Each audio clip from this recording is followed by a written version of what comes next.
میرے نبی نے فرمایا ہاں عمر میرے بعد ایک آدمی آئے گا، اس کا نام ہوگا اویس، اور وہ کرن کی شاخ سے ہوگا، اس سے دعا کرانا۔ علی آپ بھی، عمر آپ بھی۔ یا رسول اللہ کس لیے؟ کہ اس نے ماں کی ایسی خدمت کی ہے کہ جب ہاتھ اٹھاتا ہے اللہ اس کے ہاتھ خالی نہیں لوٹاتا۔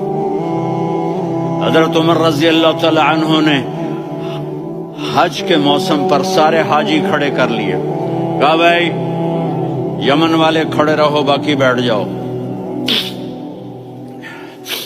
تو بیٹھ گئے۔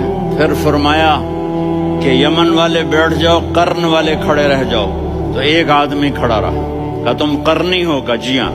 اویس کو جانتے ہو؟ جی میرے بھائی کا بیٹا ہے، لیکن تھوڑا پاگل سا ہے، آپ کیوں پوچھ رہے ہیں؟ حضرت عمر نے فرمایا وہ نہیں،